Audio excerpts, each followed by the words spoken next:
देख रहे हैं Ambar times. Mumbai Delhi 8 lane project के साथ शिवगढ़, रावटी जैसे आदिवासी क्षेत्रों में औद्योगिक निवेश क्षेत्र बनाया जाना स्थानीय आदिवासियों को बिल्कुल भी पसंद नहीं आ रहा। निवेश क्षेत्र के विरोध में आज जेएस के आदिवासियों ने शहर में विशाल रैली निकालकर जंगी प्रदर्शन किया।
हजारों आदिवासी स्थानीय पोलो ग्राउंड में जुटे थे और ज्ञापन देने के लिए कलेक्टर को बुलाए जाने की मांग की।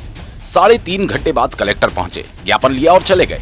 कलेक्टर द्वारा ज्ञापन पर कोई संतोषजनक जवाब नहीं देने से आदिवासियों में आक्रोश छा गया। बार-बार आपसे अनुरोध कर रहे हैं, लेकिन आप आदिवासी ने सुन रहे नहीं जा रहे। जेएस द्वारा पूर्व घोषित विरोध प्रदर्शन के मुताबिक सोमवार को आसपास के आदिवासी गाँव से बड़ी संख्या में आदिवासी युवक रतलाम में जुटे। रतलाम में आदिवासी युवक अलग अलग रैलियां बनाकर पहुंचे और बाद में शहर के प्रमुख मार्गों से रैली निकालकर समस्त प्रदर्शनकारी पोलो ग्राउंड पहुंचे। पोलो ग्राउंड में जेएस नेताओं ने निवेश क्षेत्र बनाए जाने का जमकर विरोध किया और इस योजना को निरस्त करने की मांग की। आदिवासी नेताओं ने शासन प्रशासन को साफ चेतावनी दी है कि आदिवासी क्षेत्र के जल, जंगल और जमीन का मालिक सिर्फ आदिवासी है। बिना उसकी इच्छा के शासन प्रशासन 1 इंच जमीन नहीं ले सकता। उल्लेखनीय है, निवेश क्षेत्र पूरी तरह से शासकीय बंजर भूमि पर बनाया जाना है, लेकिन इसके बाद भी जेएस द्वारा इसका जमकर विरोध किया जा रहा है। आदिवासी नेताओं ने प्रदर्शनकारियों को संबोधित करते हुए कलेक्टर नरेंद्र सूर्यवंशी और शहर विधायक चेतन काश्यप पर जमकर निशाना साधते हुए निवेश क्षेत्र को निरस्त किए जाने की मांग की और कहा, ये तो अभी ट्रेलर है, पिक्चर अभी बाकी है। सर ने कहा, मैं कहता हूं कि 1950 में संविधान आदेश संख्या 26 में ये जो क्षेत्र है वो शेड्यूल एरिया है और जो आपका झारखंड का जो जजमेंट आया स्टेट ऑफ झारखंड, उसमें कहा कि एक बार कर देते हैं वो भी शेड्यूल एरिया पे कभी भी खत्म नहीं कर सकते हैं। तो आपने कैसे कह दिया कि शेड्यूल एरिया नहीं है? आपसे सबसे पहला सवाल। फिर शेड्यूल डिस्ट्रिक्ट एक 1874 भारत शासन अधिनियम 1935 का सेक्शन 91 और 92, 311 इंडियन इंडिपेंडेंस एक्ट का सेक्शन 7A-BC, भारत का संविधान का अनुच्छेद 13(3) का अनुच्छेद 372, अनुच्छेद 244 है। 5वीं अनुसूचित क्षेत्र के शासन प्रशासन और कल्याण के हित में ये ग्राम सभा आपके पास, ये गांव बैठा है क्या? ये गांव बैठा है। तो श्रीमान, ये जो आपको ज्ञापन दिया है, इसका संदर्भ है आपके द्वारा दिया जा रहा है। विषय इसका ये है कि 5 गांव गणराज्य, वहां के हर ग्राम सभा के सदस्य 18 वर्ष से ऊपर और 5 ग्राम पंचायत को धोखा देकर 25/6/2021 को भूमि अधिग्रहण का आदेश जो आपने निकाला है उसको अविलंब निरस्त करें। ज्ञापन देने के लिए प्रदर्शनकारी कलेक्टर को बुलाने पर अड़े हुए थे। लगभग 3.5 घंटे के प्रदर्शन के बाद कलेक्टर नरेंद्र सूर्यवंशी पहुंचे, जहां जेएस नेताओं ने कलेक्टर को ज्ञापन दिया। कलेक्टर ने ज्ञापन लेकर कार्रवाई के लिए आगे पहुंचाने की बात कही और चले गए। इससे मौजूद आदिवासियों में आक्रोश छा गया। आदिवासी प्रदर्शन स्थल से जाने को तैयार नहीं हुए।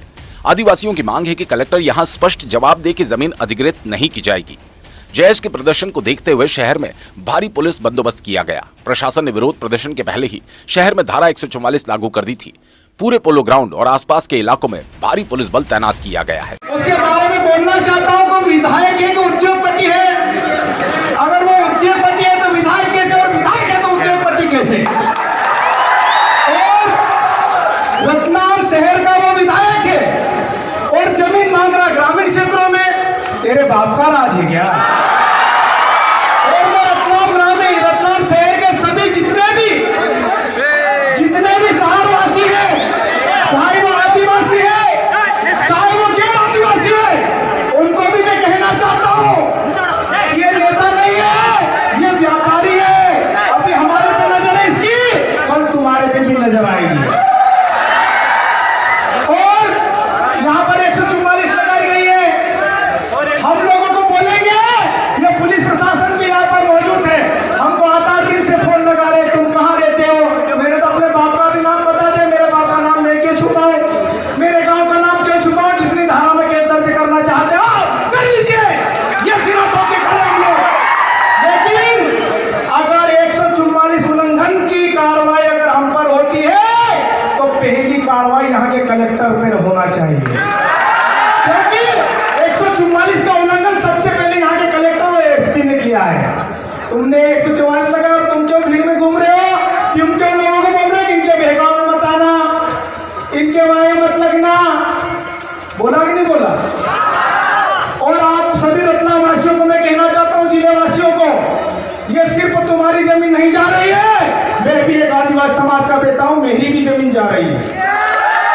और ये आप अपने में मत लेना कि ये सिर्फ रतलाम वालों की जमीन जाएगी, नहीं, ये समस्त धरती पर जितने आदिवासी हैं उनकी जमीन जा रही है।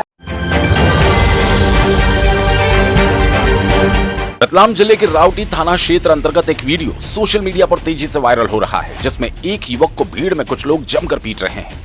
लातों से, बेल्ट आदि से उसकी पिटाई हो रही है और उसके आसपास भीड़ का समूह उसका वीडियो बना रहा है। ये तालिबानी सजा इस युवक को इसलिए दी जा रही है कि उसने चांदी का कड़ा चोरी कर लिया था। उस पर आरोप है कि इस संदर्भ में रावटी थाना प्रभारी ने बताया युवक पर चोरी का आरोप था और वह रतलाम के माणक चौक थाना क्षेत्र की घटना थी, जिसके चलते युवक को पकड़कर माणक चौक पुलिस के हवाले कर दिया गया। परंतु जिस प्रकार से रावटी थाना क्षेत्र अंतर्गत युवक से मारपीट की गई, उसको बर्बरता पूर्वक सजा दी गई। उस संदर्भ में रावटी थाने पर किसी भी प्रकार का प्रकरण मारपीट करने वालों पर वीडियो वायरल होने के पश्चात भी दर्ज नहीं किया गया, जो पुलिस की कार्यप्रणाली पर प्रश्न चिन्ह लगाता है।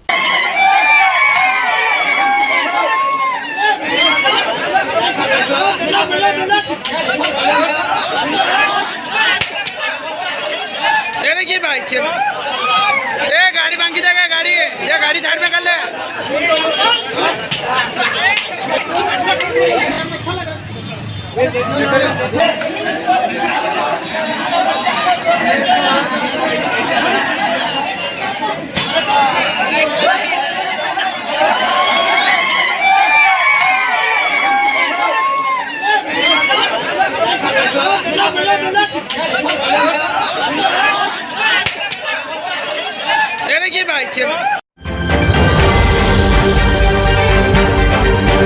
रतलाम के बिरियाखेड़ी स्थित महाविद्यालय आदिवासी छात्रावास में 6 व्यक्ति अनाधिकृत रूप से पाए जाने पर कलेक्टर श्री नरेंद्र सूर्यवंशी द्वारा छात्रावास अधीक्षक श्री लिमजी गांभड़ को निलंबित कर दिया गया। प्रभारी सहायक आयुक्त श्रीमती पारुल जैन ने बताया 21 अगस्त रात्रि में किए गए निरीक्षण के दौरान महाविद्यालयीन छात्रावास में 6 व्यक्ति अनाधिकृत रूप से पाए गए, जो छात्रावास के विद्यार्थी नहीं है। अतः संदिग्ध आचरण के दृष्टिगत छात्रावास अधीक्षक को निलंबित किया गया तथा उनके विरुद्ध आगामी जांच की कार्रवाई की जाएगी। कलेक्टर श्री नरेंद्र सूर्यवंशी तथा पुलिस अधीक्षक श्री अभिषेक तिवारी द्वारा 21 अगस्त की रात्रि शहर क्षेत्र में कानून व्यवस्था का जायजा लेने के दृष्टिगत लगातार भ्रमण किया जा रहा है। रतलाम के सैलाना में भी लहसुन के कम भाव मिलने से किसानों में आक्रोश है। किसानों ने लहसुन की अर्थी निकालकर लहसुन की फसल को जलाकर अपना विरोध दर्ज कराया।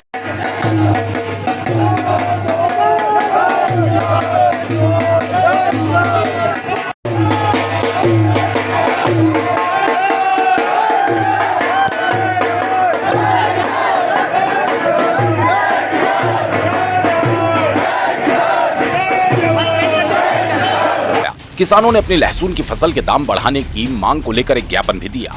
ये गोपाल जी, आपने मंडी में ज्ञापन दिया है, काय के बारे में दिया है, क्या है पूरी? मंडी बंद कराने के लिए ज्ञापन दिया है। सभी किसानों को सूचित किया जाता है कि कल से यह सेलाना मंडी पूर्णतः बंद रखी जाएगी। मंडी- और कोई किसान अगर माल लेके यहाँ आता है मंडी- तो उसकी जवाबदारी सारी उसी की रहेगी। टूट फूट या किसी अन्य प्रकार की उसके साथ घटना होती है। आपने ज्ञापन किसको दिया है अभी? ज्ञापन एसडीएम साहब को दिया है। अब कल से मंडी को चालू रहेगी या नहीं मंडी रहेगी? को चालू तो रहेगी, बाकी एसडीएम साहब का कहना है कि हम आगे से जिले में बात करके बताएंगे कि मंडी बंद रहेगी। आप क्षेत्र के सब किसान आए थे अपने आसपास से? किसान आए थे एक साथ। डांट की पुल के पास गंदे नाले से बारिश में बहने वाले गंदे पानी से परेशान नागरिकों की समस्या अब हल हो गई है। नागरिकों की समस्या को अंबर टाइम्स ने प्रमुखता से दिखाया था। इसके बाद प्रशासन ने इस समस्या को हल करने के लिए नाले की सफाई कराई। समस्या हल होने के बाद क्षेत्र के नागरिकों ने अंबर टाइम्स का आभार भी माना। क्या नाम है आपका? पंडित जनरल साहब, किस तरीके आपको कोई समस्या आ रही थी, क्या हुआ था? कई दिनों से जैसे कि यहाँ पर गंदा पानी बह रहा था, कई अधिकारियों को भी हम लोगों ने फ़ोन लगाया, पत्र के माध्यम से भी अधिकारियों को सूचित किया था कि इस गंदे पानी की समस्या से निवारण किया जाए।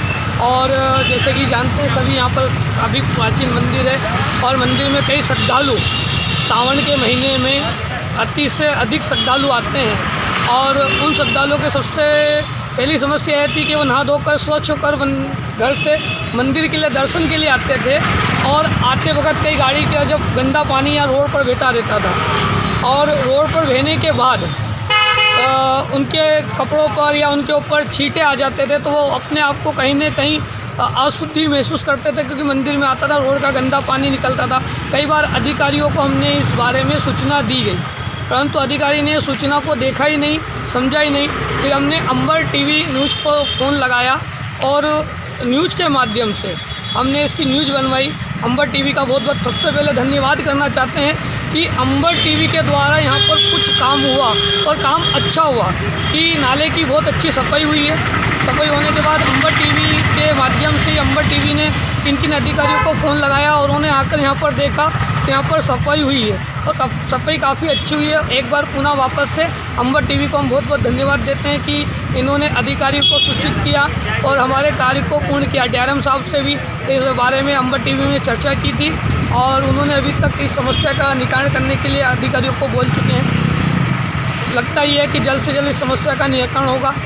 और आगे हमारी एक रेल प्रशासन से भी निवेदन ये है कि जो इनने यहाँ पर पाइप डाल रखा वो पाइप काफ़ी छोटा है, उस पाइप का हटाकर उसको नीचे बड़ा पाइप लगा दिया जाएगा, तो आगे भविष्य में कभी भी ऐसी समस्याओं का उत्पन्न नहीं होगी। आगे भविष्य में कभी ये समस्या उत्पन्न नहीं होगी कि पानी रुकना, और ये पानी रुकने से सारा पानी डाट की पुल के अंदर जाने से अंदर गड्ढे हो रहे हैं पानी के।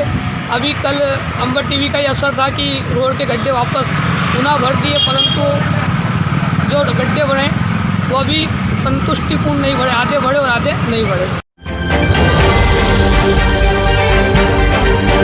तात्या टोपे स्टेडियम भोपाल में आयोजित राज्य स्तरीय एथलेटिक्स प्रतियोगिता में रतलाम की कृतज्ञा शर्मा ने 100 मीटर बाधा दौड़ में प्रथम स्थान प्राप्त कर गोल्ड मेडल जीता और रतलाम के रोहन माने ने 80 मीटर बाधा दौड़ में प्रथम स्थान प्राप्त कर गोल्ड मेडल प्राप्त किया। दोनों 9 सितंबर 2022 को रायपुर में आयोजित राष्ट्रीय एथलेटिक्स प्रतियोगिता में मध्य प्रदेश का प्रतिनिधित्व करेंगे। गौरतलब है दोनों ने इस प्रतियोगिता में कृतज्ञा शर्मा ने शॉट पुल में और रोहन माने ने जैवलिन थ्रो में भी प्रथम स्थान प्राप्त कर गोल्ड मेडल जीता है। वर्षा के मौसम और भारी वर्षा की संभावना के मद्देनजर कलेक्टर श्री नरेंद्र सूर्यवंशी द्वारा 23 अगस्त मंगलवार को जिले के सभी निजी तथा शासकीय स्कूलों में नर्सरी कक्षा से लेकर कक्षा 12वीं तक अध्यापन अवकाश घोषित किया गया। बच्चे स्कूल नहीं आएंगे, परंतु स्टाफ पूर्ववत संस्था में उपस्थित रहेगा। जिले की आंगनवाड़ियों में भी अध्यापन अवकाश रहेगा। बच्चे नहीं आएंगे, परंतु आंगनवाड़ी कार्यकर्ता और सहायिका आंगनवाड़ी आएंगी।